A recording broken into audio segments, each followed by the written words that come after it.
We have under the image here of the so-called Good Queen Bess. Well, we can appeal to this chap instead. Yes, that's true. Yes. So we've got a slayer of Catholics here, and a crypto-Catholic there, and a cavalier, I think. I want to ask you both about monarchy, because you have expressed surprise in the past that you have encountered traditional-minded Catholics who are perhaps even aggressively Republican or anti-monarchist in their political views. You have worked a great deal on particular monarchical figures, and you are a known monarchist and you travel around the world. You talk on monarchy and particular monarchs. You have written a very important book about Blessed Karl. The specific point I want to home in on is the question of monarchy in the modern world, because there is this, I suppose, recurring theme among conservatives today to say, well, look, we've got to save Western civilization, we've got to have this great cultural and political renewal, but we've got to remain completely wedded to the modern democratic project at the same time, as if these two things are completely unrelated. And perhaps, and it's a question, I'm not giving the conclusion here, it doesn't seem to occur to anyone that the democratic/egalitarian project of let's say, the ages since the 18th century are intrinsically perhaps connected to this cultural and civilizational decline that more and more people beyond the Catholic fold are sensitive to. Or do you think that's unfair? What's going on there? I don't see that in that way, actually. I think that the key moments in the process happened before the franchise was extended to the most conservative elements in the population, which were, working class men, and to some extent to women. And yeah, I don't see that process was speeding up this thing, which has always been an elite project. So the Enlightenment, individualism, indeed Protestantism itself, certainly in England, was always an elite project, and it's a problem of the elite, and that's what you see in the 16th, 17th, 18th, 19th centuries is elites imposing liberalism on an unwilling population, more or less unwilling depending on the issue. And the difficulty has always been to try and have a mass movement which is going to effectively oppose that. And sometimes that's possible and sometimes it's not.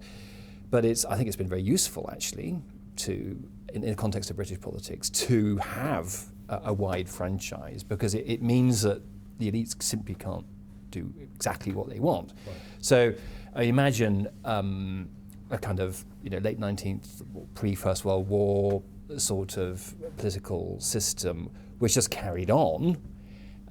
Well, it would have been, what would it have been like? Well, it would have been very liberal. Mm-hmm. It would have been anti-communist, I suppose, but it would also have been completely, largely unresponsive to the needs of to most people. Isn't that what we've got now? Well, yes. Yeah, yes, it is, because I think in many ways people have become disenfranchised. Mm-hmm. So we've now, so we had a moment in the interwar period immediately after the Second World War, where we had these mass party membership and all that sort of thing, and that's gone now. So the political parties are, it's very odd to be a member of a political party now. It's very odd to be a member of any kind of campaigning organisation. And yet that's coincided with the universalising of tertiary education and this ongoing equalising project, which presumably people thought would entail greater participation. Yes, but what it actually has entailed is, well, in fact, I think this has been quite explicit from the start, that the point of compulsory education, the point of vastly expanded tertiary education is to draw people into the elite mindset, to give people an education which is an elite education. And this is, of course, this is the great problem about the grammar schools, that they did that quite well, but it meant that the other 8/10 of the population didn't have it, and that was a kind of massive political problem. So how do you say that you're going to give it to some people, not to others? So you've got to give it to everyone. So what we have now is, it's not an elite education that I agree with, mm-hmm. But I think that actually that problem goes a long way back. Right. And I agree with parts of it. From education from 100 years ago, some of it was great, but it was also very much an education which was liberal in a political sense. It was Enlightenment inspired, it was secular, it was individualist, it was in many ways anti-religious, it was sort of skeptical, and that is what was extended through this state-sponsored education, through state-sponsored expansion of tertiary education. And that means the gap between the political elite and the great mass of the population, because in fact still most people don't go to university or haven't been to university, is just made wider. And at the same time, it's helped to undermine the ordinary culture, the ordinary political culture, religious culture, and everything else of the majority of the population. It seems like there are two different conceptions of elite being played with here. Because monarchical arrangements, royal families, a landed aristocracy, that's a kind of elite. It truly is. Yeah. And I think what's one of the helpful concepts to keep in mind, much as I hate to go back to St. Thomas and Aristotle, is the idea of there being several different sorts of good governments with, shall we say, evil shadows. So both St. Thomas and Aristotle spoke of monarchy as a good form of government, and tyranny, dictatorship, as a bad one. Aristocracy, ruled by the best, versus oligarchy, ruled by an elite for its own interest, whereas an aristocracy governed in the interest of the body politic. Same for the monarch. And then lastly, what they would call polity, which was government by the majority of the stakeholders, veterans, taxpayers, arrangement different, versus democracy, which they called rule by the mob. And then, of course, they said, I think it's a fair thing to say, looking historically, that the best form of government was a mixed form of the best, representing the three, monarch, aristocracy, and polity, which for the medieval mind was the king and the estates, which were represented in this country by lords and commons. What, of course, they could never realize, something we moderns have managed to do, which is a mixed government of the three worst kinds, combining tyranny, oligarchy, and mob rule. During the great COVID problem, when our masters had us put our masks on, they took theirs off. And they did. Because you see, the truth of the matter is, and this is something that all the talk of pro and against democracy and all that tends to obscure, is the fact that every society, and I don't care what they are, if they're made up of human beings, they have these features. You will always have the rulers who will be a minority, because ruling is a skill, and the vast majority of us don't have it. You'll have the ruled who will be the majority, and then, and this is a very, very important part, you have the state religion, the animating philosophy, that gives legitimacy to the rulership, establishes the rules whereby the game of that society is played, and which claims to confer on the rulership legitimacy based upon something higher. Now, it doesn't have to be religious. In the Soviet Union was communism. There is no God, and Lenin is his prophet. But that was how the rule was. In my country, for a very long time, it was this sort of generic Protestantism mixed with an adoration of the history of the country itself. The American civic religion, shall we say. That's kind of died and been replaced by woke. Right. But that's what you really have to look at first and foremost. What is the animating philosophy of the given society? And how does that determine how the rulership really work? And I think part of the problem with our system is that we allow the electoral process to obscure this reality. What COVID showed us is that no, I don't care who you vote for, you'll do as you're told when push comes to shove.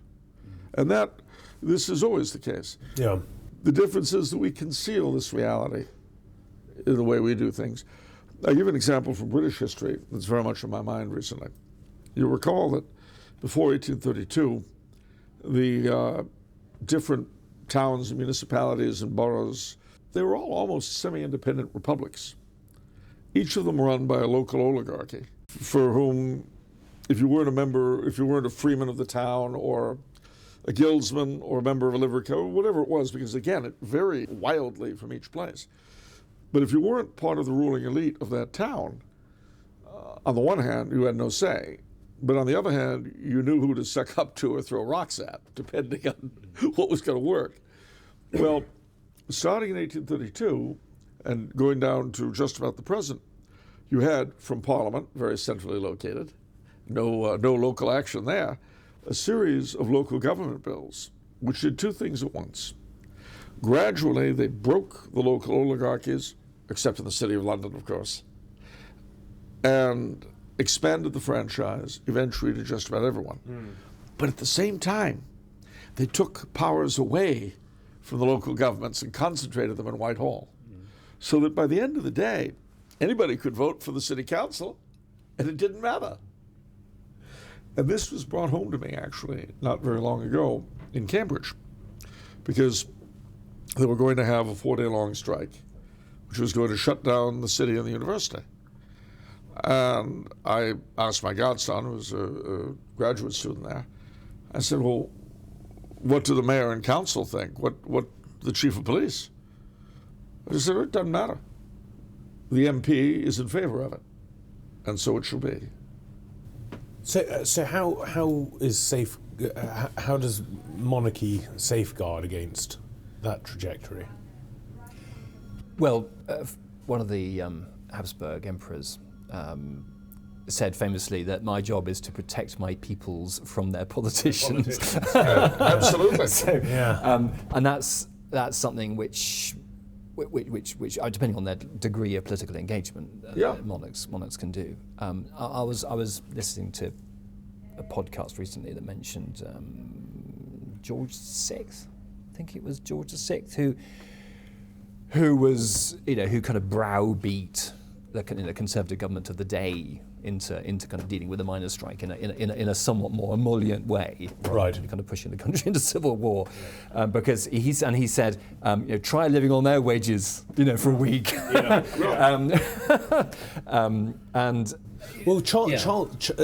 are a number of historians who have been arguing more recently that one of the main causes for the English Civil War was that Charles I was trying to prevent the early enclosures.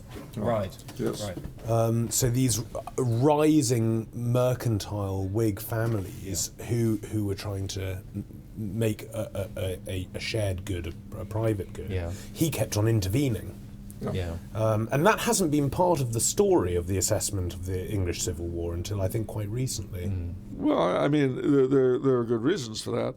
One of the things that has to be borne in mind is that the oligarchy that deposed and ultimately murdered Charles I I mean that in the best possible sense, of course. They owe their origins to Henry VIII's showering his favorites with monastic lands. Sure. It's no coincidence, despite the fact that he turned against him and had him executed. It's no coincidence that his major henchman in this work, Thomas Cromwell, was the great uncle of Oliver Cromwell. You know, this didn't happen by mistake. And you don't have to resort to deep, dark conspiracy theories either. The fact is that different sets of people have different interests. Yeah. If you oppose them, they will try to stop you. So, you know, you always have to ask yourself, A, is it worth it? B, can I succeed? Etc. For the king, and this is what also sets monarchy apart, especially for the modern mind, he had an obligation to try, even if it cost him his crown and his life, which it did. And this is a kind of government we moderns are simply not used to. We're very used to people who don't mind spending us and our money, sending our blood and our treasure to die for them. But the other half, being willing in return to die for us, that's the part that that's not modern. Right. So going back to because you've spoken before, Joe, about this encounter with traditionally minded Catholics who, nonetheless, are very sceptical of monarchy. Where do you think that comes from? Well, I don't like to speak for them, perhaps, but nevertheless, I will. Nevertheless, I will. I mean, I see it. I mean, they certainly wouldn't say it this way, but I see it as an example of the way that traditional Catholics, who are a very, very small group, who have a very, very limited intellectual leadership, and the whole thing is very new, and they've been casting around for models and ideas and theories to support their instincts, which is completely natural and in itself a good thing. I think that they have imbibed too deeply from Protestantism. Oh, right. Yeah. There was this worry in the 19th century, wasn't there, that Americanism, as it was called by Leo XIII, was entering the mindset of Catholics. Well, I'll touch on that.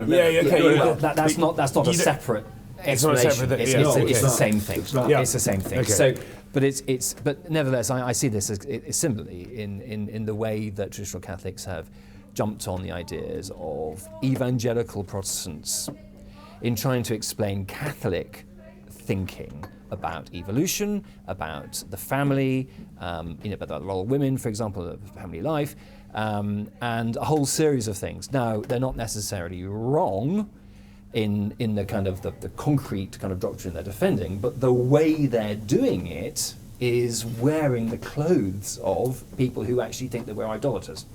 Interesting. So you just well, no, it's a fair point.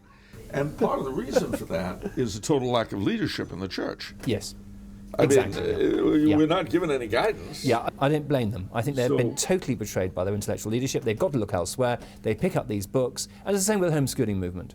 You see, traditional Catholic homeschoolers, where's the role model? Where's the leadership? We've got this great intellectual tradition. We've got this amazing tradition of starting schools and educational theory, and they don't.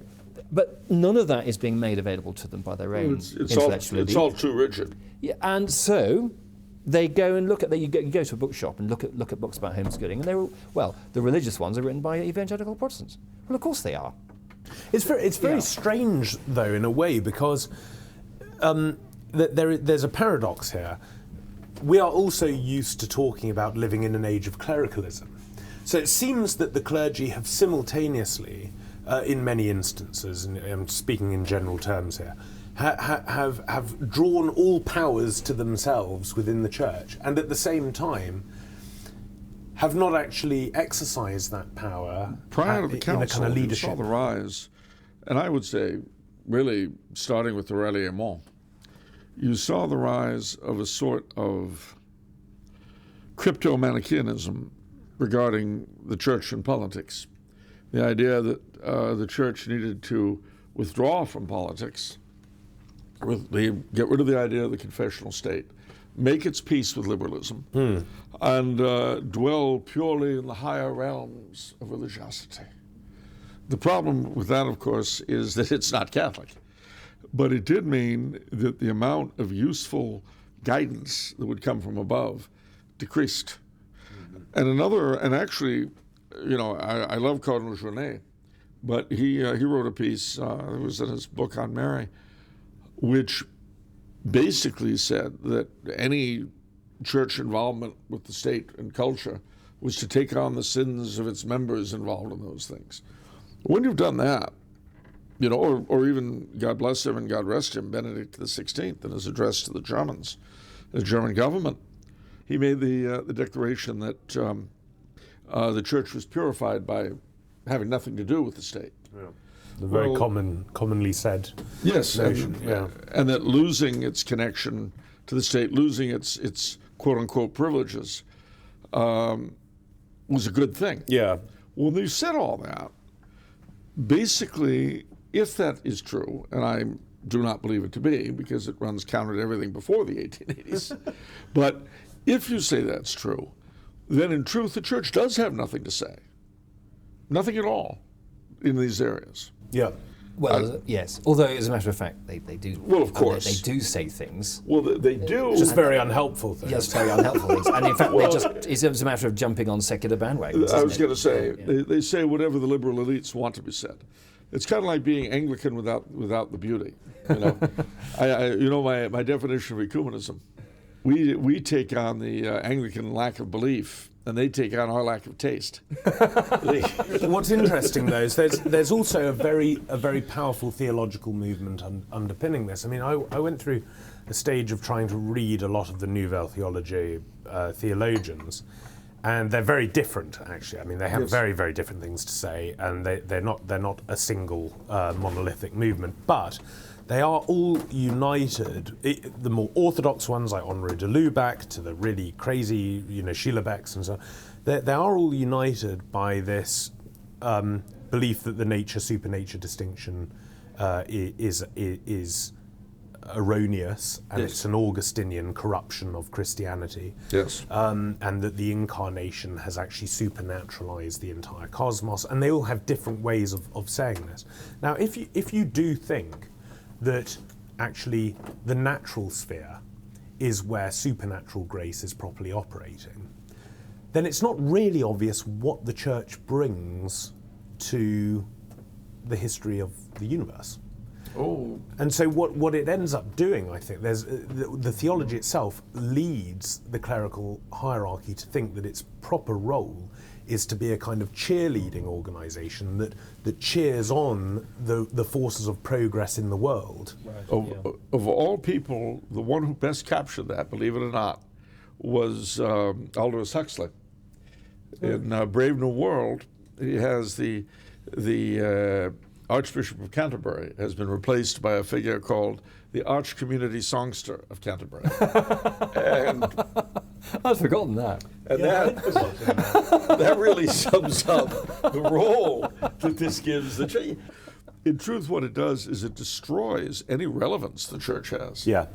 Now, just on that point, if I may interrupt, what's really interesting about the dialogue between Mustapha Mond and John the Savage is when he wants to indicate to John the Savage the worldview that is completely antithetical to the Brave New World, he reads to him a passage from John Henry Newman. Yeah.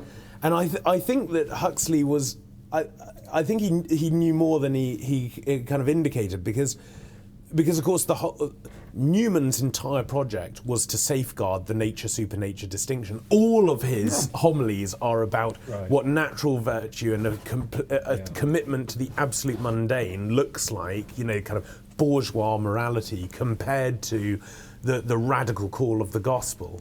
And Mustapha Mond reads this passage and says, this is exactly what we're getting away from. It's quite amazing. But I did want to touch too, though, on the specifically American side of the issue, especially because it's not solely American.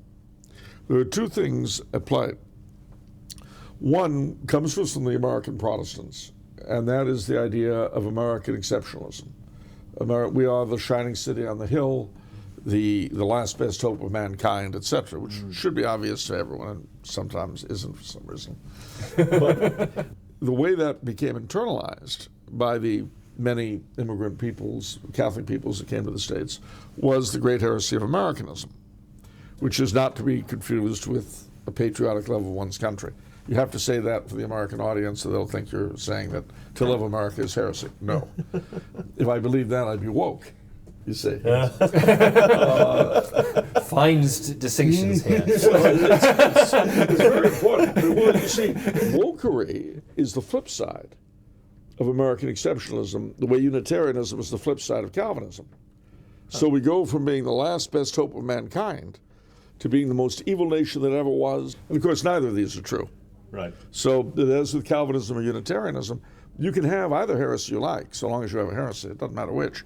At any rate, so that was part of it. But what that fed into was what our friend Jamie Bogle has called the green mist, or the emerald mist, that comes to us from the dear old Emerald Isle, and the unfortunate history, between that sainted island and the British Crown.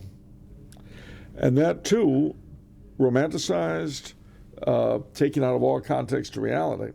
I mean, believe you me, the people in the 70s who'd be drinking in Irish pubs, the old Nat songs, and then dump money into the Norade cup, they weren't doing that to kneecap people in pubs in Crossmaglen. You know, that was not the intention, but that, of course, is what it became. At any rate, you unite these two things, the American revolutionary impulse, which is part of our civic religion, and then specifically for Catholics, the green mist. Then you add one other important thing, and that other important thing is a real ignorance, both of the way the British system works and of its actual position at the time of the American Revolution. If you look at our Declaration of Independence, modeled really on John Locke's attacks on James II, attacks George III. Now, if you know British governance at that time, George III was not responsible, with the possible exception of the Quebec Act, which is not something I'm being a French Canadian descent I'm all for. With that possible exception, he was attacked for things he had nothing to do with. But Jefferson could not attack the British Parliament or the British government, because to do so would be attacking the very idea of the Continental Congress. I don't want to say the Declaration of Independence is a flat-out lie in that sense. I mean, obviously they did declare independence, so that part was true. But I don't want to say that the charges he made were a flat-out lie, even though they were.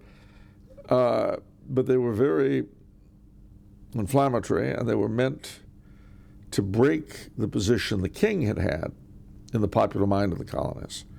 And that's also an important thing to bear in mind in the American view of the British monarchy. Because prior to the Revolution, with the exception of 3 of the colonies, Catholicism was illegal, and the king had a religious significance as the protector of the colonies from Catholicism. This is often forgotten. He also was the single focus of unity. Remember, we're talking about 13 little colonies whose populations are very diverse and have nothing in common with each other except a shared moral code and the image of the king. You break that. In our case, what we did was we invented the religion of the country. And that was done quite consciously, incidentally. It wasn't a gradual thing. It was men like Daniel Webster literally put it together in the first couple of decades after. So armed with this, and run by a government that has an effective executive, you see, the presidency was modeled on the way the Founding Fathers thought the British monarchy worked. It didn't by that time, but that's how they thought.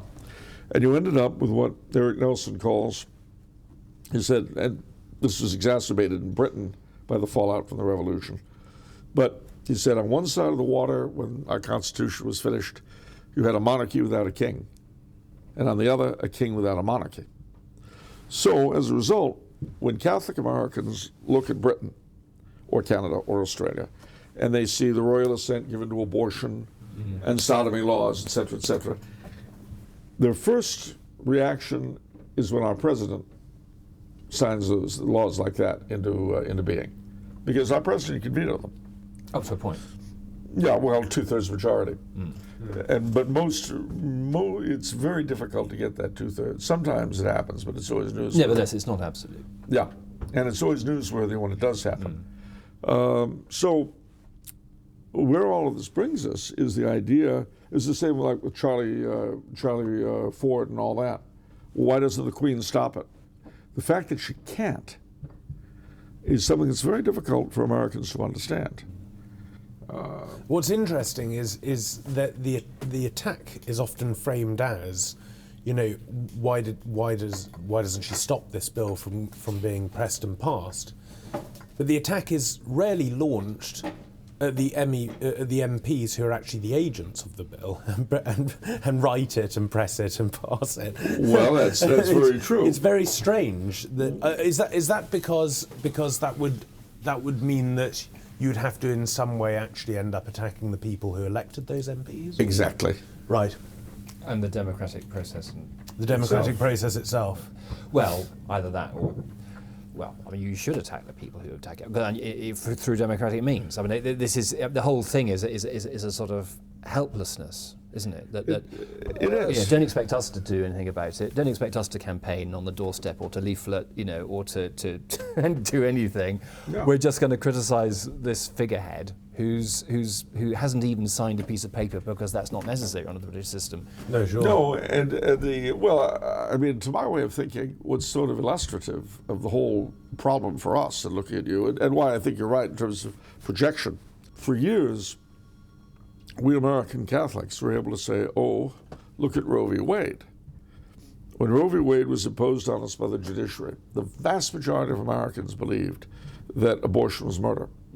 And if it had been subjected to a national referendum, which we don't have, but if it had been, and certainly in almost all the states, it would have been knocked down.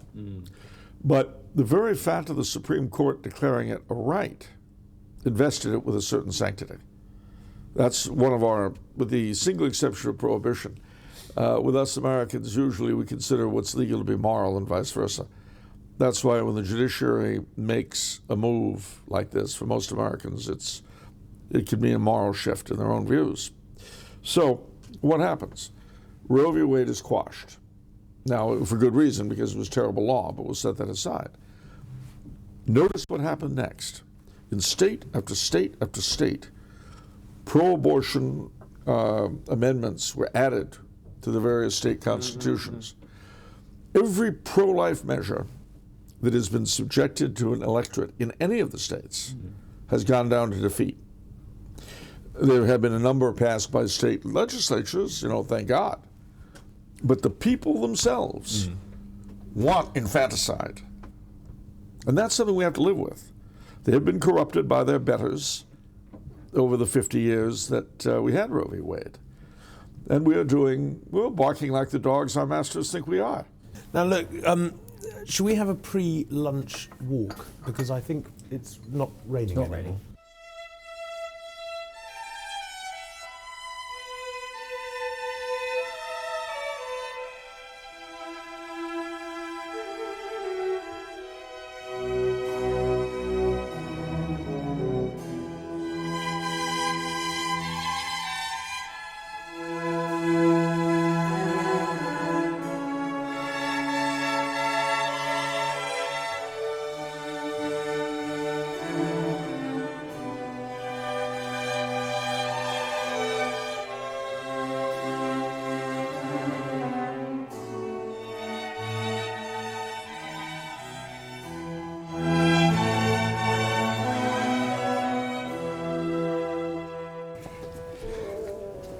I just think there needs to be more acceptance.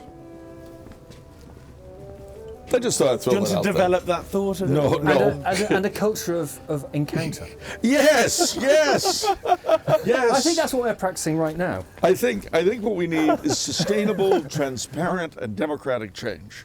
Words. Words. Here, at the Center for Concern, we believe. Yes, exactly.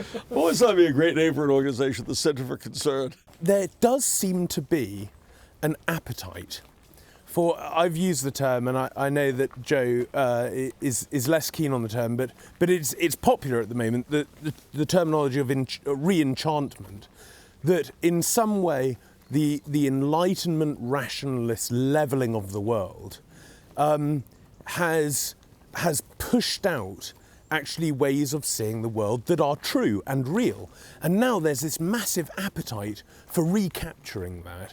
And I think we saw this during the excitement around the King's coronation, in fact also the funeral of the Queen.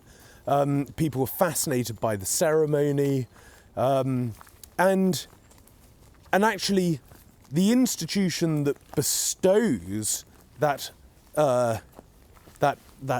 if you like overarching meaning of the universe, that bestows that into our account of things is the church. Historically, it was the church, and yet at the very moment when this great appetite seems to be re-emerging, the church is saying it's the modern account of morality that is going to fix our problems here. Don't look to the liturgy, don't look to the ancients, don't look to the patristics, don't look to any of that.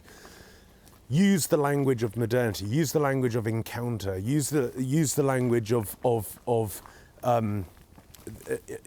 egalitarian platitudes. That's going to get us out of the disenchantment that we're all feeling. How has the church's hierarchy got itself into a position in which it has so misjudged what this age actually needs? Well, personally, again, I always look at these things historically. We have had periods in the relatively recent, i.e. the past few centuries, period like this. The Romantic Revival or Revolt, whatever you want to call it, was one such. You had a similar thing going on between the wars, and really actually in the late 19th century. Each of these periods provoked a great Catholic revival precisely because the church did not do as you say.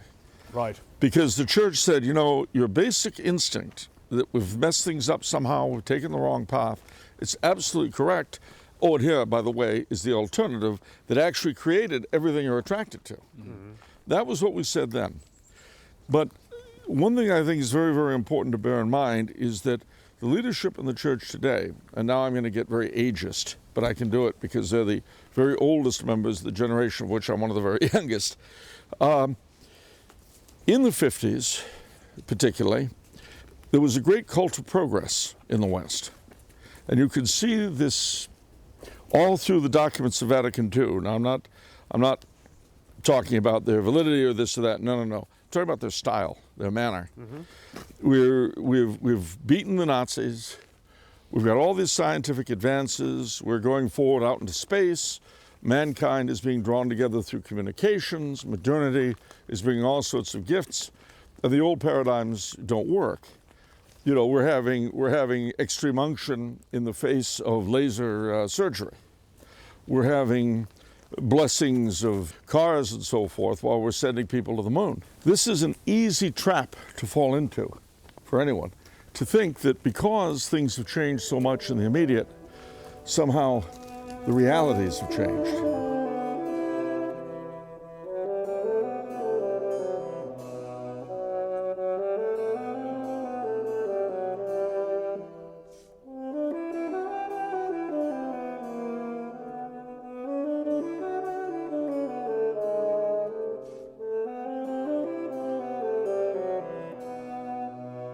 So where do you see the role of the liturgy in all of this? Because it seems to me that one of the mistakes that we're making, and this is a danger of the whole conversation, we're seeing things purely in propositional terms rather than in habitually acquired, ongoing, ritualistic terms. Is religion something that you sign up to and you I mean, obviously it's a bit of a false dichotomy, but is religion something that you just say, here are a set of propositions that I agree with, or is religion something that you do throughout your life? Yeah.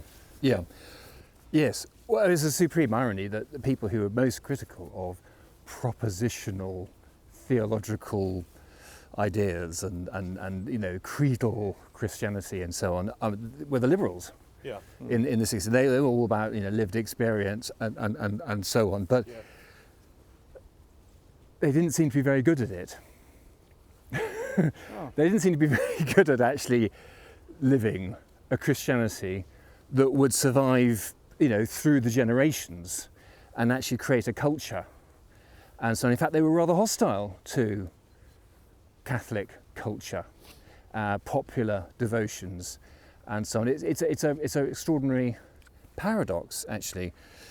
There's a passage in the Directory for Children that was produced after the council, which talks about what masses should be like for children, which says that you should introduce them to human values, valores humanae, because that's the only kind they can understand.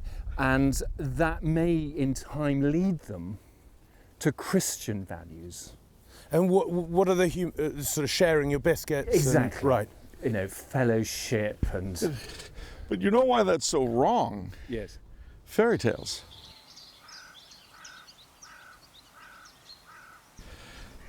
Through fairy tales, one teaches ideals to children.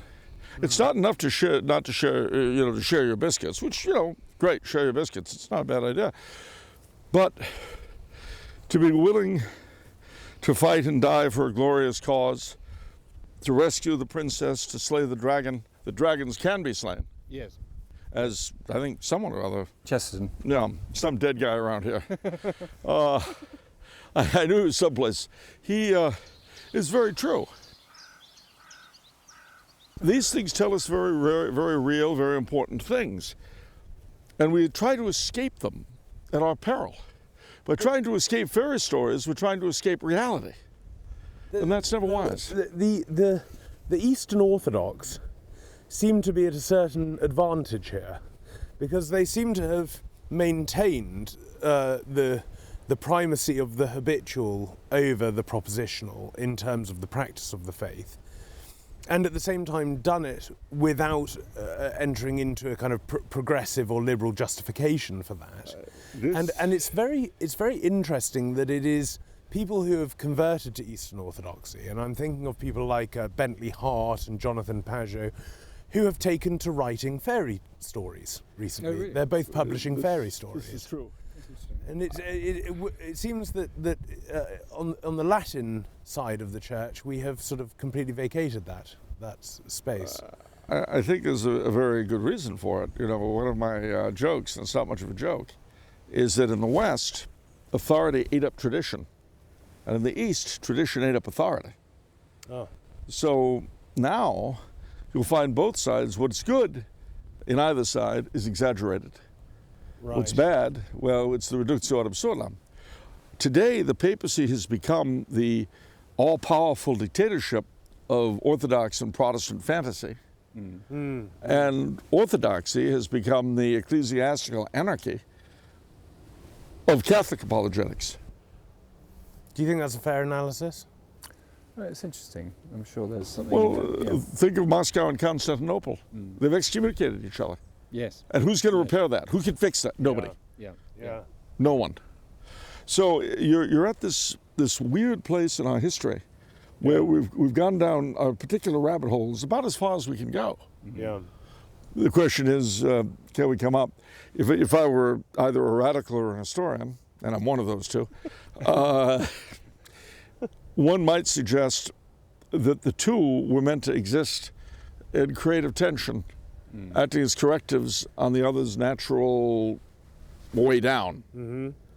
So Vladimir Solovyov, the interesting, Russian philosopher, he obviously, as you well know, had this notion that at the eschaton, the Pauline charism of scriptural interpretation, which had been which had found its home in the Protestant sects, and the authority that had found itself in the Petrine charism of Catholicism, and the mystical tradition represented by Ivan the Starets, that they come together, and the Professor Paulinus, representing the Lutherans, recognises the authority of Peter II, and the baptized come together to resist this sort of globalist takeover.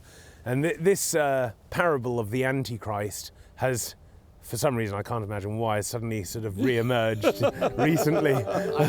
Who's to say? Yes.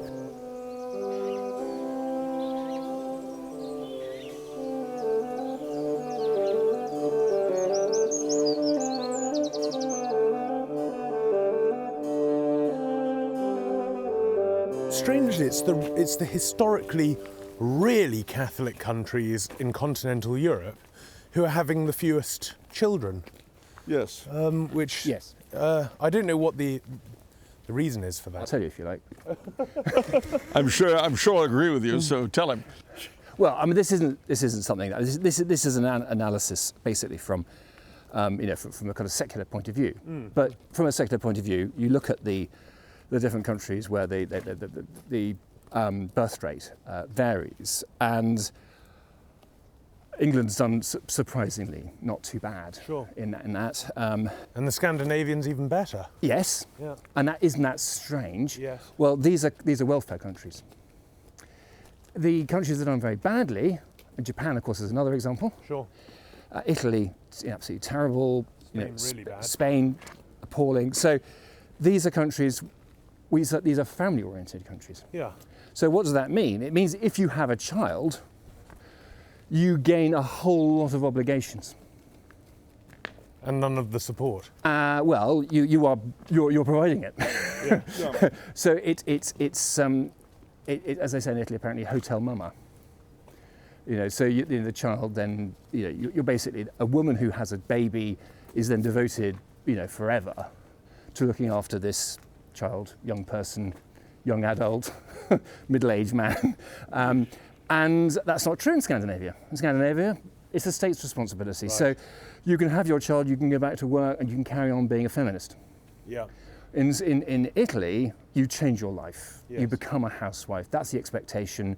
It's very difficult to get out of that. It's because they've retained a more traditional conception of the family, the role of the mother of the family, that it's at such right angles to the expectations of modern Italian women. Yes. Or young Japanese women. Yes. Who are, instinctively, culturally have adopted feminism.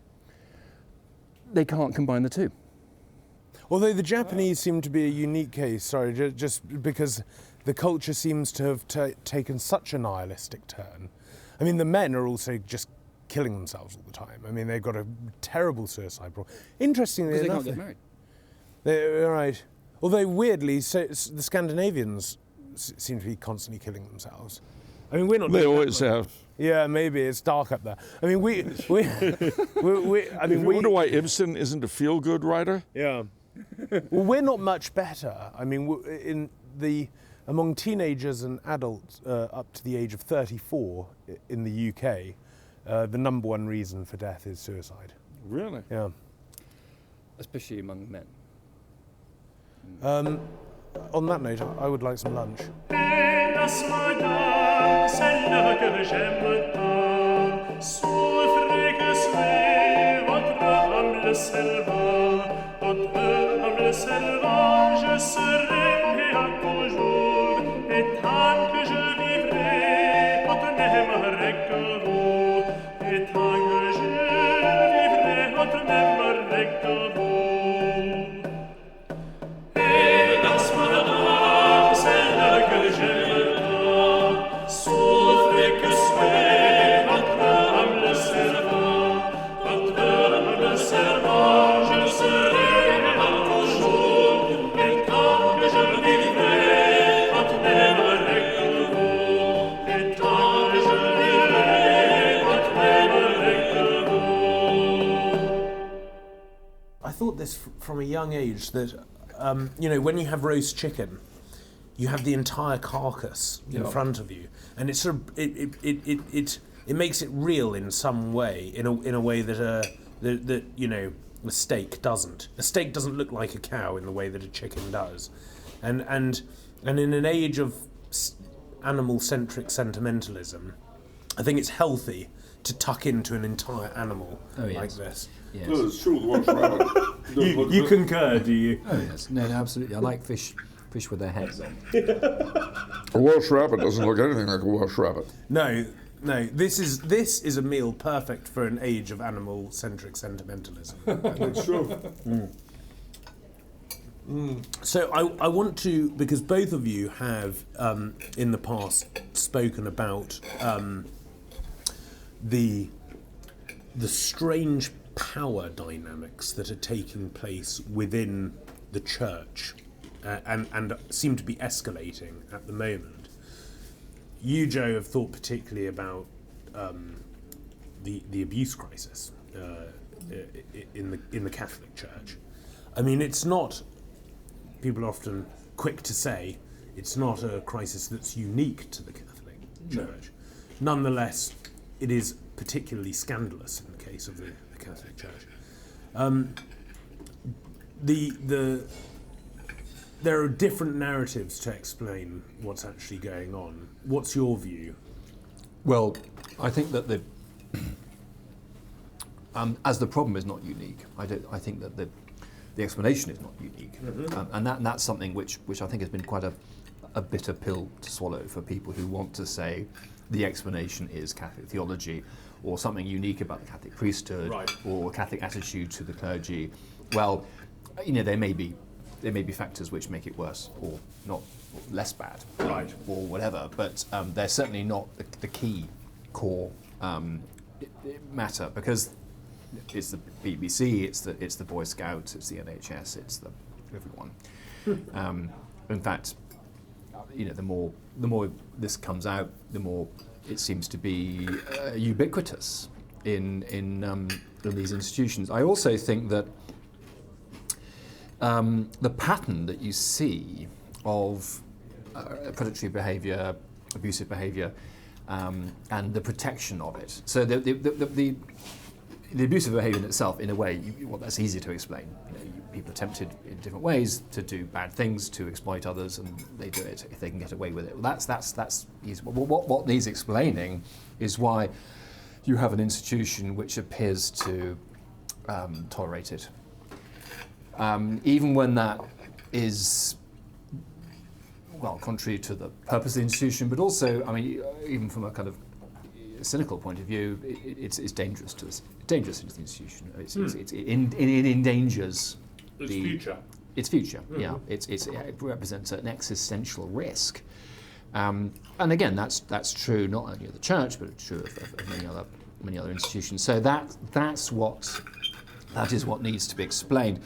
And the explanation which is usually given, and I was recently looking at the report, a particularly big report on religious child sex abuse, and they say again and again, it's the protection of the reputation of the institution, and it strikes me that is obviously untrue.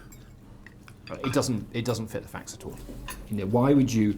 Because it does the opposite. It endangers. It endangers. So, what you'd want to do is immediately cast this person out and say this has no role in the. Yes, ideally, of course, the manager, bishop, religious superior, BBC executive, whatever this person is, sees this, hears the accusations.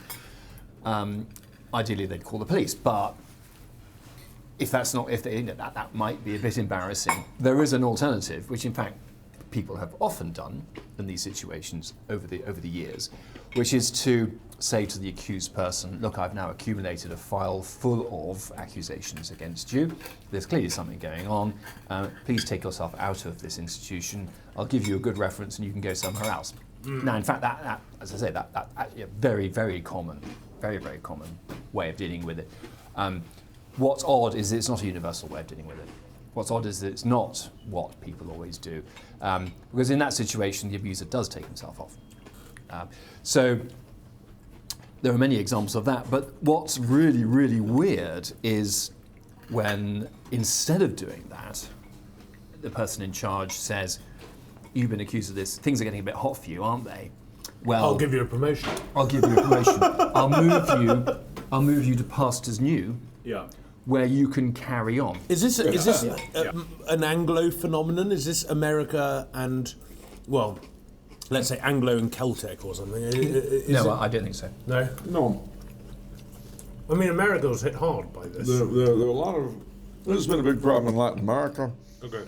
It's been a big problem in shunting priests back and forth between Latin America and the United States.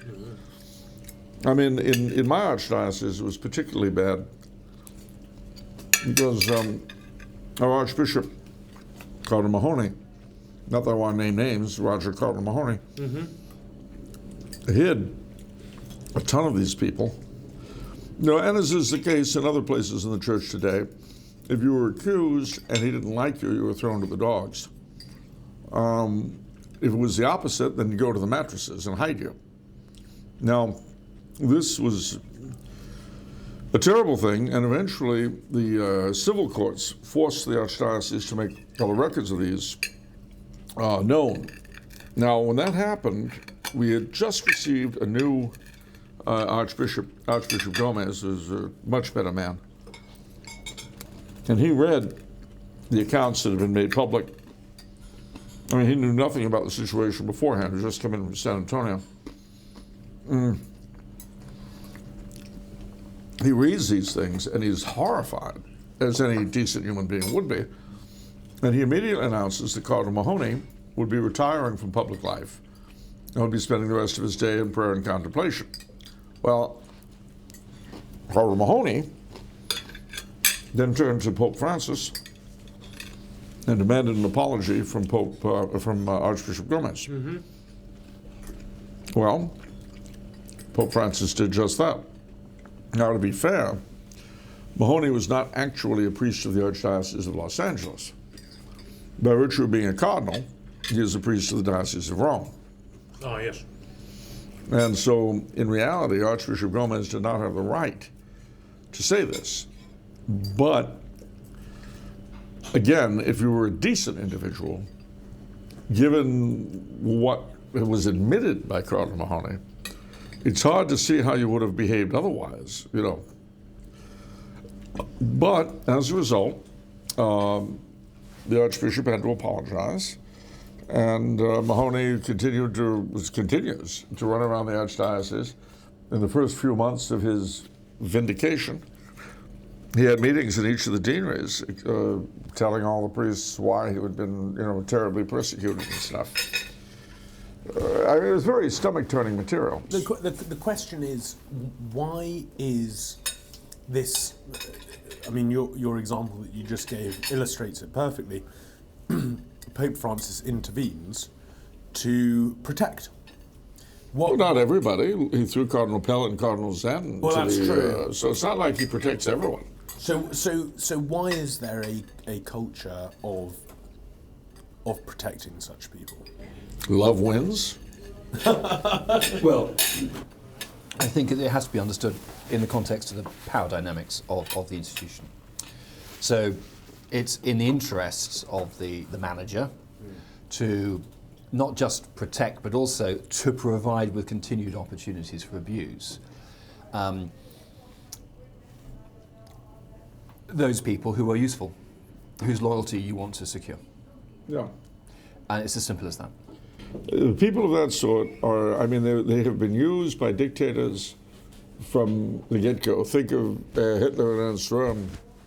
Because they're blackmailable, they're outside the fringe of society, and they will do anything you tell them to.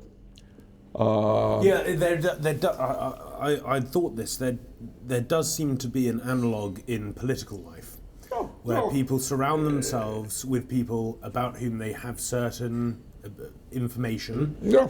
And who'll do as they're told. Strange kind of hierarchy of accountability, but in a perverse sense. Well, I mean, look, they discovered, at least the Pillar did, that there were 85 Grindr accounts in the parts of the Vatican where tourists don't go.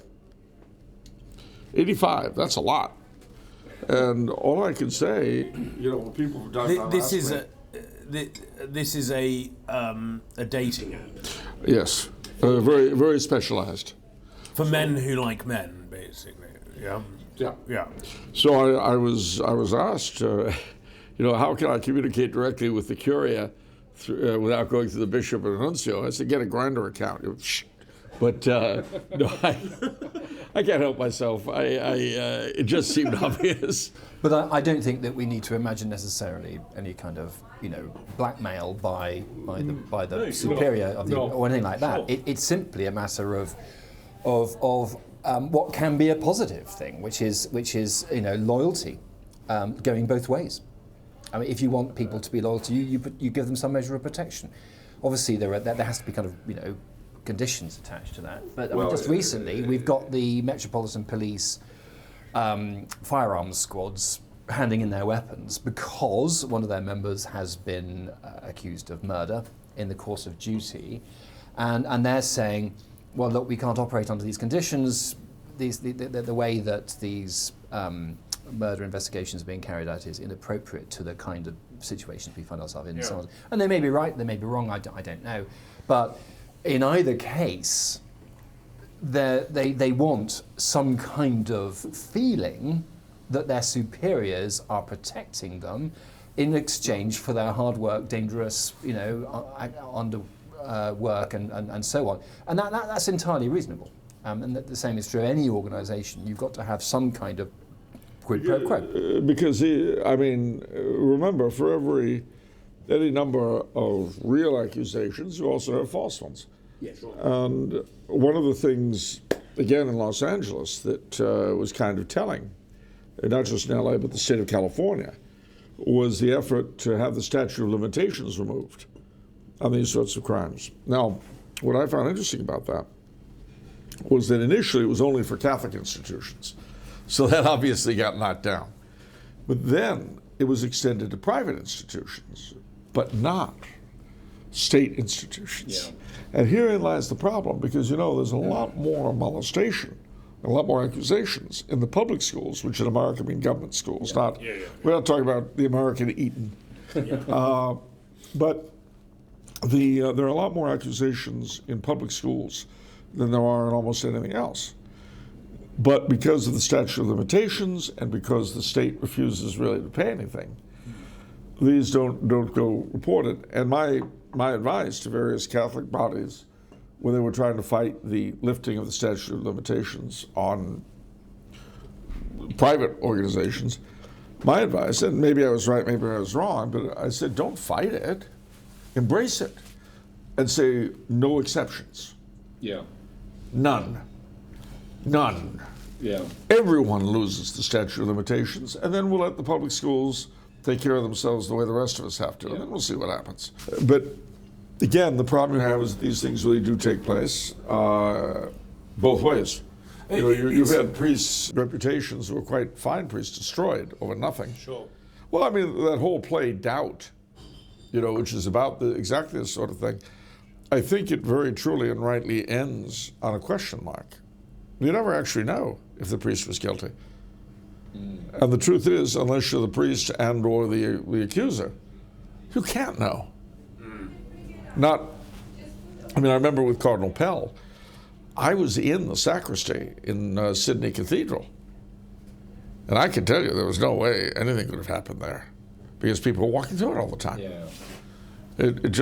But I've known people who were definitely molested.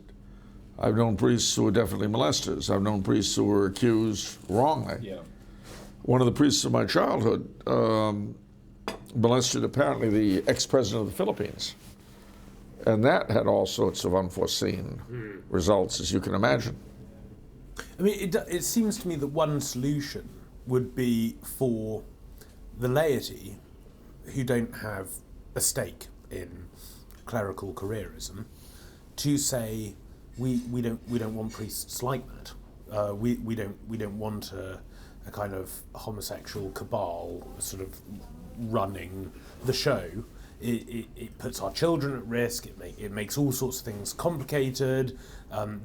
Many of them don't feel that they can actually preach the fullness of the gospel in good conscience. We just don't want that situation. Well, it's in a way it's easier to identify a priest that's homosexual or who he's a liberal on sexual morality, but its the abuse crisis is rather that doesn't capture the whole of it.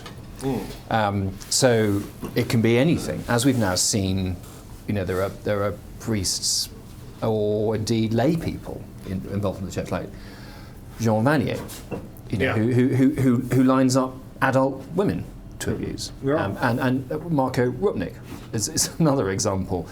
He was a priest, but could Vanier, he's still a priest. Yeah, yes. He's a former Jesuit, but he's still a priest. Have done that were he not totally embedded in the clerical world? I mean, his partner in crime was this Dominican, priest. Well, no, I don't think it makes any difference. I don't think. I think homosexuality is a side issue. I think the clerical state is a side issue. I think that what we've got here is an issue of power within the church, power to provide opportunities for abuse and to give protection to abusers, which is traded for loyalty. So, in other words, to shore up that power. So whenever you have that dynamic, and whether it's in the church, whether it's outside the church, whether it's half in the church, half outside the church, whether it involves men or women, or whether it involves a priest or a lay person like Jean Vanier, it doesn't make any difference. And this is the problem. It's not going to be solved just by giving power to the lay people, because the lay people can get drawn into this. It's not going to be solved by getting rid of homosexual priests, because heterosexual priests can be up to this. So the way to solve it is to take away the incentive. So I think one thing that is happening, I think that it's becoming less and less attractive for bishops and superiors to keep on protecting, because it's becoming more and more dangerous. And we can thank anti-clericalism for that. The anti-clerical press there's a lot of truth to that. is making it is undermining the incentive to protect, because it's so dangerous. You had, of course, here in the north of England, you had the famous grooming gangs. Yes. Rotherham. What's what? Rotherham. Yeah. Not just in the north. They're in Oxford. They're in Bristol. Yeah. That's certainly in the north. If it's north of Bournemouth, But but seriously, you have this. You have these grooming gangs, and they are, oddly enough, protected by officialdom's reluctance to look at the ethnicity and the culture that produced them. Yes, although as a matter of fact, not all the grooming gangs come into that ethnicity that you referred to. What I'm about the to one say, in Bristol didn't. What I'm about to say the is dynamic going to was the sound very same. strange, but I'm glad to hear that. I'm glad to hear there's a grooming gang that isn't, oddly enough. But you see, you can imagine that too, because don't forget, the elephant in the room is the sexual permissiveness and pervasiveness of our society. Don't forget, we have a media that's constantly saying all the time, have sex, have sex, have sex, have sex. Yeah. Well, that's going to affect a normal person one way. It'll affect a veterinarian with issues another way. But it's the same message, The problem is, again, this is only one of the problems. There's many things that fit into it, but you can't have a media and a society constantly telling you that unless you're sexually active all the time, you're not a real human being. You can't have that and not expect issues to arise. Yeah, well, that's definitely true. So that is part of the whole situation, and I think that explains why this has arisen from the 60s in particular, which is that if it feels good, do it. The superiors, the managers, etc., are able to tell themselves that this is a mere peccadillo. It's not serious. The people who suffer from it are, well, it's a pity, they took it the wrong way, but it's not really serious. And that's true of the grooming gangs. One of the key things with these grooming gangs was the fact the police and the social workers thought that the girls were basically consenting. So it wasn't really a problem, morally. In fact, legally, they were under the age of consent and stuff, but actually, morally speaking, they should be allowed to go and make their mistakes. And there were occasions when the parents, fathers, turned up at the houses where the girls were basically imprisoned and being pimped out, who were removed by the police.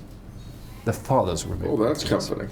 So, because the girls just let them be with their quote-unquote boyfriends, who were kind of, putting them out of their skulls on drugs and emotional abuse and so on and so forth, because of this obsession with consent, because of this idea that they're making terrible decisions. So the in their reports on these cases, they consent to those terrible decisions. Yeah. So there's a curious. It's a curious dynamic. At least they were stopping people from praying outside abortion mills. Well, it's not as though they weren't doing anything.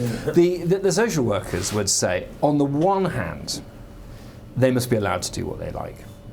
On the other hand, they did judge them. They said they were making terrible decisions. They and the police would talk about them in contemptuous terms, as whores, basically. And for that very reason, they felt less inclined to intervene to save them, because they were kind of They'd already judged. Because they were just this kind of The dregs of society. Yeah. So they made these decisions. They became the dregs of society. They didn't need saving. Just let him get on with it. So on the one hand, the official view is, we don't judge. People just make their own decisions and stuff. Well, on the other hand, actually, they do. They do, and that's one of the odd things about sexual culture, is that everyone claims not to judge, but actually they're judging all the time. No. That's so it's fine to show that as an analogue of the situation that's going on within the church and its hierarchy, just a kind of natural analysis.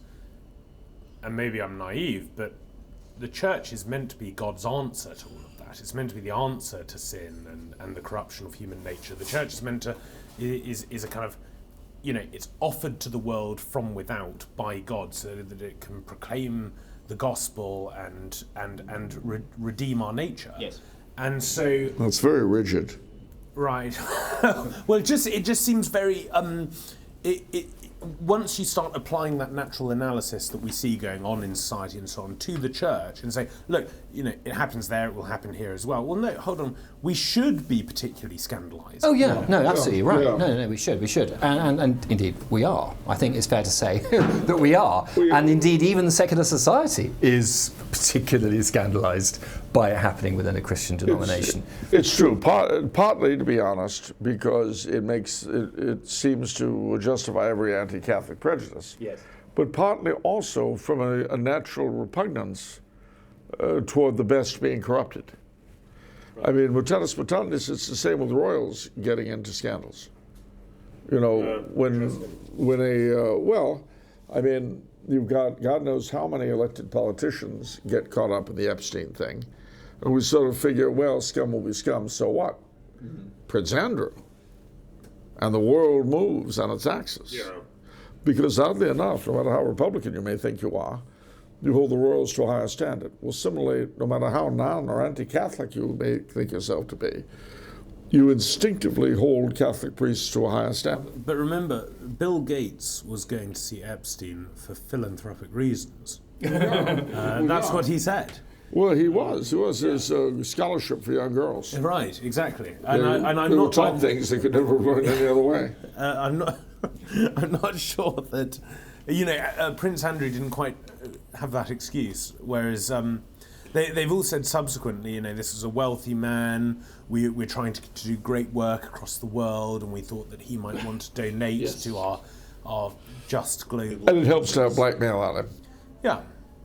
Well, that is the interesting thing, that the kind of power dynamic that emerges out of the secret keeping that you've described is, it is reflected among these elites in the world as well. And yet, by the same token, these elites are very stupid people.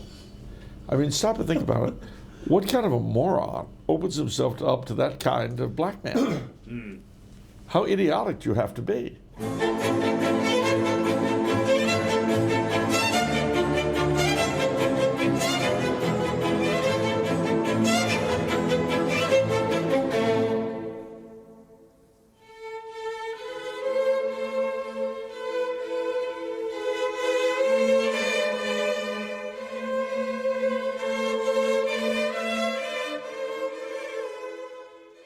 Well, there are a couple of things that are worth talking about, I think, that we didn't. One is the question of the new king, where he might go. We've spoken earlier about the knee-jerk reaction against the monarchy on the part of my religious countrymen, my co-religionist countrymen. Yeah.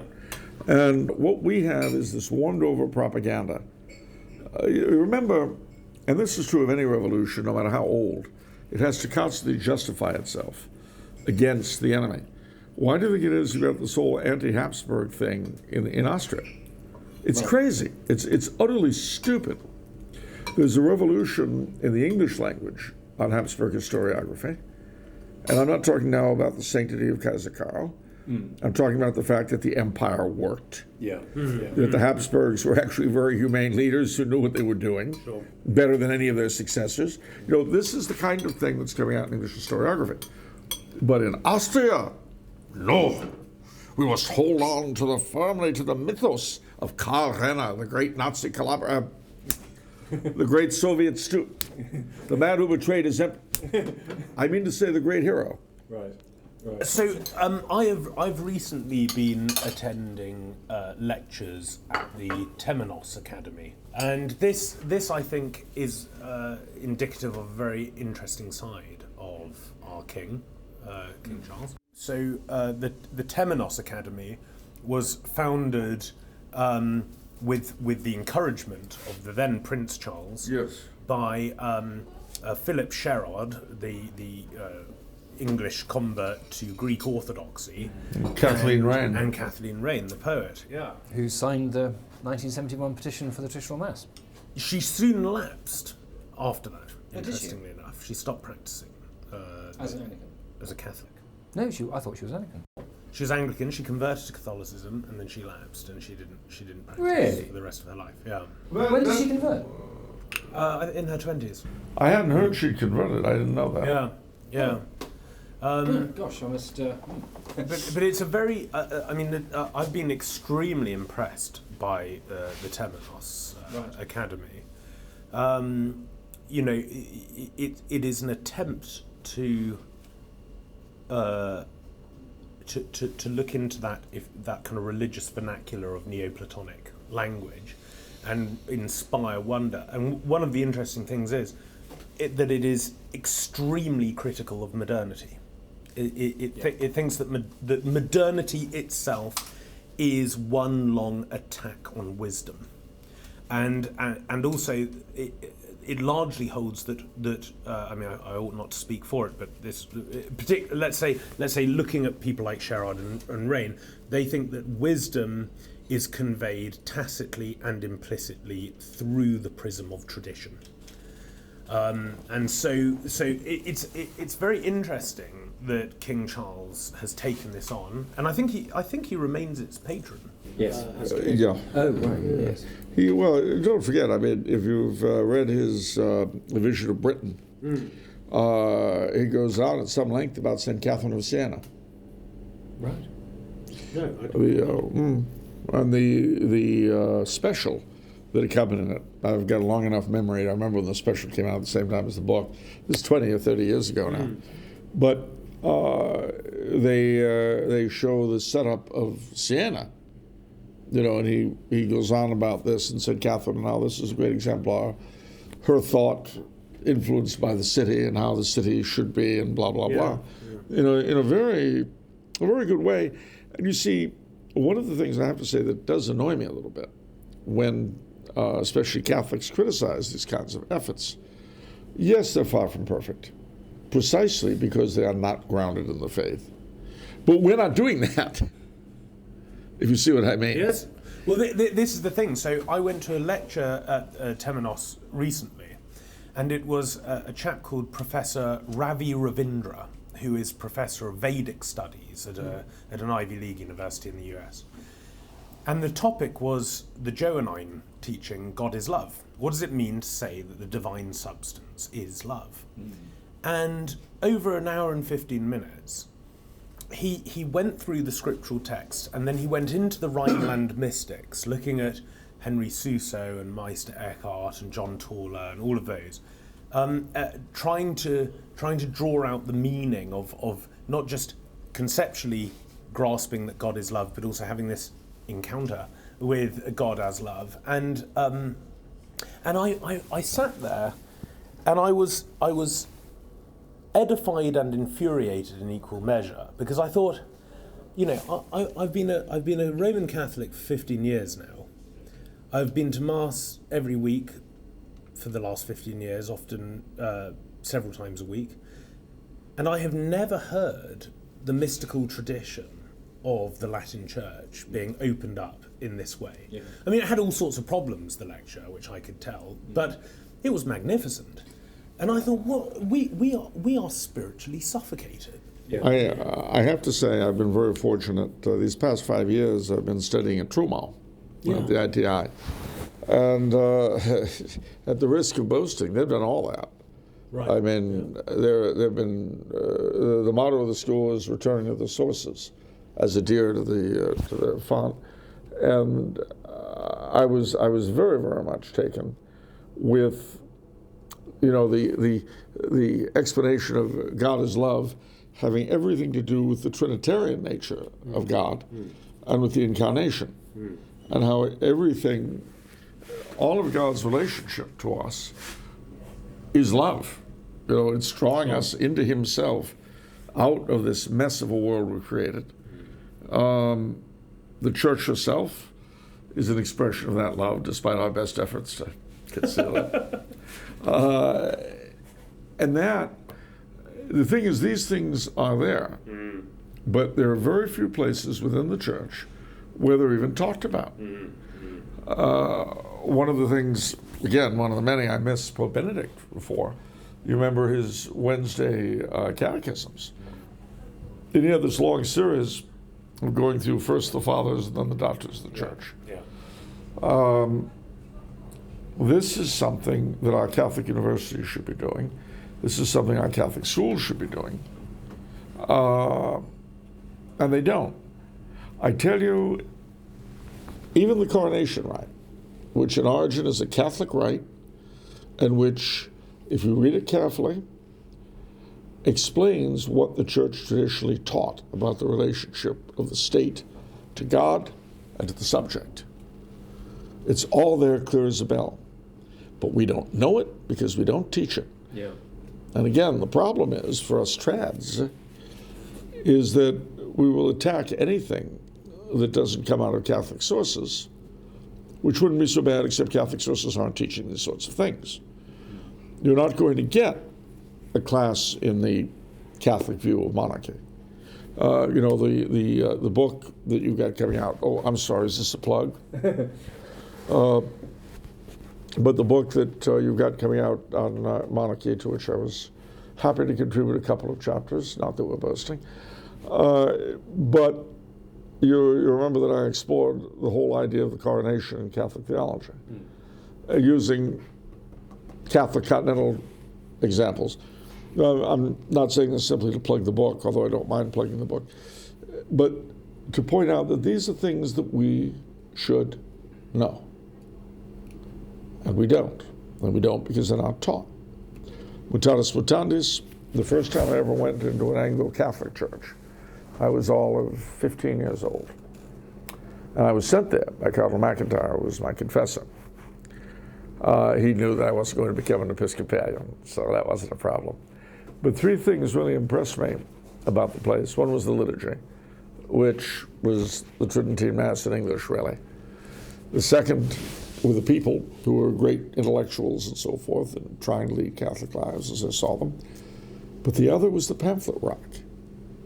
Because in those days, Anglo-Catholics felt the need to defend their views of things like praying to Mary and the saints, praying for the dead, the real presence, why do we have lights and candles, why do we have vestments? They had to defend these things, and so their pamphlet rack was filled with this stuff, which is precisely the kind of thing we should have been getting in Catholic schools, and we're not. Like the Catholic Truth Society, which has been doing in this country. Well, the Catholic Truth Society has put out some really great things, but again, this is what should be at the heart of Catholic education, and is not. I mean, you've created essentially your own Catholic curriculum, haven't you, for your children? I mean, that's what you've been doing over years. I wouldn't put it as strongly as that. I mean, it's very, well, and one of the things that I feel about homeschooling is that if you're doing it yourself, you really encounter the limits of what is possible. Wow. If you're trying to get your children up to public exams, for example, then you've got to focus on that like a laser beam. There's time for other things, but there's a limit to how much the child can absorb, there's a limit to how much time you can expect the child to spend doing the work, and so on and so forth. So, I mean, I put a lot of emphasis on the catechism, not because I'm a kind of manualist maniac, but because these are the absolutely essential things, and actually getting them into the children's minds is not easy. No. You can't just go through it once. You've got to do it over and over and over again. You've got to explain it in one way, you've got to explain it in another way, and then even then, actually they're a bit hazy about it, but you kind of know that underneath that they kind of do really understand, and they know that there's an answer at least, and and all those sorts of things, which is what you can expect from Catholic education. And we also I do a fair amount of scripture, and then there's the liturgy, which I talk about a bit, but of course they attend it. But no, I mean I'm not a Catholic school. There are lots of things which I just don't have time to do, I don't have the expertise to do, the children don't have time to do, children will remember if they did do it, I mean it's what the sort of thing you're talking about, Charles, is I think what would have been done before the council in a good Catholic school at quite a high level, like in the sixth form. Yeah. Right. So I remember reading somewhere about the downside, take a random example, catechesis becomes apologetics at a certain point. And in fact, to be fair to the kinds of books that I use, the Penny Catechism, the Baltimore Catechism, there is actually quite a lot of direct responses to Protestant challenges, and albeit Protestant challenges from basically 100 years ago, but some things haven't changed. Well. So why do we pray to the saints? Why do we use images? Didn't God tell us not to do those things? All those sorts of things. What are indulgences? I slightly dread that, because it's actually, in order to understand what indulgences, you need to have these three different complex concepts firmly embedded in your mind, and then they kind of make the connections between them. But I just, you just have to start, and you just go through it again and again and again. My children are not going to come out with some sort of great Catholic philosophy, because it's impossible. Yeah, it's actually impossible. I mean, that was something that they should get, at the very later stages and at university and stuff. And it's just, I'm afraid I'm leaving a lot to them to discover for themselves. Well, the trick is, though, to implant the desire to. Well, yes. Well, that's the hope. Yeah. Well, yes. It's important to bear in mind, because there's only so much any class about anything can teach. Yeah. At the end of the day, with any class, what you're hoping it'll do is get them to want to look into it more on their own. Yeah. Because that's where the real learning takes place. Yeah. And especially if they're challenged. Yeah. So, I say to them, you'll go into the world and you'll meet people who will say this. They'll ask you, why do Catholics think this? And this is how you can think about it. And they know that there's a kind of, there's an answer, there's a way of looking at these things. I think there's a problem in homeschooling, or indeed in some of these new kind of academies and things which are being set up. I think there's a temptation to try and do things which are too sophisticated for the age level. In fact, that's a problem more generally in education. So I'm very sceptical about philosophy A-level. I do not think that philosophy can be taught at A-level. You can teach a kind of history of ideas. Not that they do try to do that. What they actually try to do is to teach them very, very difficult philosophical arguments, completely taken out of any kind of historical context, which I do not believe the examiners understand, let alone the teachers. Do not enter he who does not know geometry.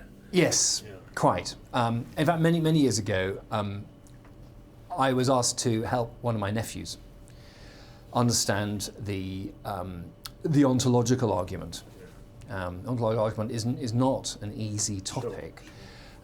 So I said, okay, I can explain the ontological argument. He said, I'm not really interested, actually. And I said, well, do you understand? He said, no. I said, well, why don't you want to understand it? He said, well, no, you see, the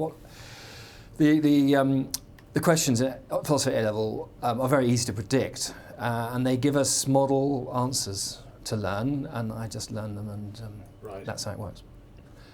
Now, I don't know whether that's still the case. I suspect it probably is, but obviously a good teacher would try to teach them properly, but that's what it kind of comes down to in the end in too many of these. And you haven't learned anything. You haven't learned anything in that. You just learned how to be a bit, pleased with yourself. I mean, I also wonder whether the setting matters. Interestingly enough, Jefferson was very insistent on this, that classrooms ought to be beautiful and colleges should be built in beautiful grounds. He thought all of this was necessary. I was experimenting a bit with this when I was catechizing my daughter for her first Holy Communion, and I thought, well, because it was my first time catechizing one of my children for this, I thought, well, I'll experiment. So I thought, well, let's talk about the intelligibility of the Logos. Let's go for a walk in the countryside and see how God creates beauty. All of this pre-exists as an idea in His mind, and then He wills it. And, we were doing all that, and then I'd always take her off to the pub, and we'd have a meal together and discuss the rest of over a meal. And when it came to when she was tested by the priest, there was a very funny moment when he said, so how many gods do we believe in? She said, one God. And is he one person or no, three persons? And which one of those persons is Jesus? And Seraphine said, she looked at him and she looked at me. I said, go ahead. And she goes, well, it depends what you mean. She did capture philosophy. She said, well, the eternal Logos has existed in the Trinity from all eternity, but Jesus only existed since the moment of the Incarnation, when the Logos assumed human nature from Mary. And the priest said, yes, that's right, actually, yes. and that I was standing by, beaming at this moment, and he looked at me and said, "That's absolutely made my day." Now I still don't really know how much she understood of what her answer was. She clearly heard me say it and thought, well, kids repeat things, and we hope that if they have the thing repeatable, that they'll clothe it with meaning when they get older. Whereas if they don't have it, they won't. Well, that's the importance of memory, isn't it? Well, I mean, they always made fun of the Baltimore Catechism, starting out with, "Who made you? God made me. Why did God make you? To love, know, and serve Him in this world, and to be with Him forever in the next." Now, how many first graders really understand what that means? More than you think. But it sticks with you. Yeah. Yes, it does. I think it's important to remember that you can understand something without being able to articulate it. Yes. And of course, that means it's quite difficult to tell whether someone's understood something. But nevertheless, it's some comfort. There was a very funny fellow on the internet, Catholic, a character. I forget the name of the actor, but the character is called Stanford Nutting. And he has this one bit where he's talking to his nephew, and the nephew has just been to confirmation, has just been confirmed. And he's with his cousin who's an ultra-trad. And he said, the uncle says to Tommy to tell the trad cousin, well, tell him what you learned in school, Tommy. Tell him what you learned. Jesus was nice. You be nice too. and the cousin sits there and says, what? All these years he's been confirmed and that's all he can say? What kind of Catholic faith is that? And Tommy goes, oh, it doesn't matter. Confirmation is graduation from church. Yeah, exactly. Exactly. I'm afraid that is largely the case. Now, I know you're not a great Chesterton fan, but he is buried nearby. And shall we go and see him? Well, I would say that Chesterton is a poet of genius, a journalist of talent, and a philosopher of no account at all. But you have never read The Everlasting Man. I've tried. I've tried to read various things of Chesterton. I dragged myself through orthodoxy. Yeah. And it nearly killed me. Well, I think part of the problem is that Chesterton was so English. No. Part of the problem was that Chesterton was so un-Catholic. That's what I said. So this is why Belloc is so much better. He was French, you see. Yes, I see. Not that this is a special pleading. I must say, I think that the enthusiasm for Chesterton as a thinker is a very worrying sign for the Catholic Church today. Very worrying, because he is such a shallow thinker. And in fact, and maybe actually this is part of the reason why people are enthusiastic. Not only is he a shallow thinker, but also he's prone to making exactly the favourite mistake of the post-conciliar church, which is to deny the distinction between the supernatural and the natural. It means very little to Chesterton. He doesn't talk about natural law in ethics. He doesn't talk about the nature of grace as opposed to nature. I mean, it's just not that. But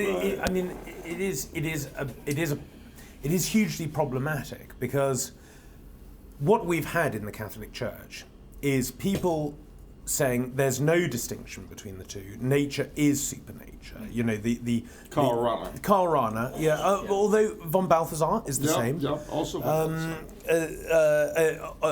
Teilhard de Chardin is, you know, the universe is progressing towards the eschaton all by itself. This is what evolution is.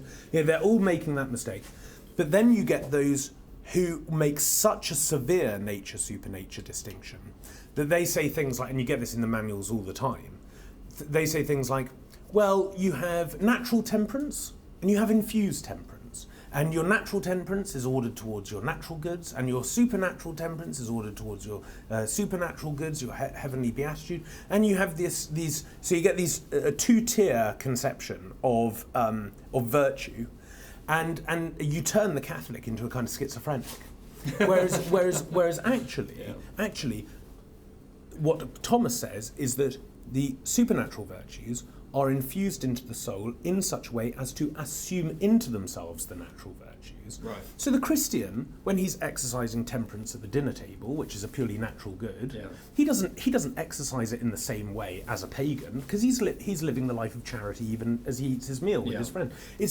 And so you get the problem that we've had in the church is we've oscillated between an extreme separation of nature and supernature and a conflation of the two, instead of recognising what is the proper relationship between them. Yes. No, I agree with that, and there are other examples as well of the problem of the excessive focus. If it sounds extraordinary to say it, but excessive focus on the supernatural. And there's a discussion of Dietrich von Hildebrand about grief, And he says, priests sometimes say, it's wrong to feel grief because it's natural and because one should be happy that your beloved is in heaven. But I mean, this is just insane. Yeah. It's absolutely insane. Yeah. I mean, literally insane. It's a suffering which is sent to us and has to be suffered. It's a cross, he says, which we have to suffer under. Well, and Jesus confronted with the issue of Lazarus' death, despite knowing he was going to resurrect him, and Jesus wept. Yes. Yeah. Yeah, absolutely. So I agree with that. But it's curious that Chesterton was living in the time when this was going on, this overemphasis on the supernatural, and he still didn't pick it up. So he's writing about how, your eyes, more incredible than all the things they see. Well, no, eyes are natural. I'm sorry, GK, but it's natural, and it drives me mad actually when people talk about babies being miracles. No, they're not. They're not. I've attended 9 childbirths, and there is nothing more natural, nothing more profane in the supernatural distinction. There is nothing supernatural about this process. It is a physiological event. Yeah.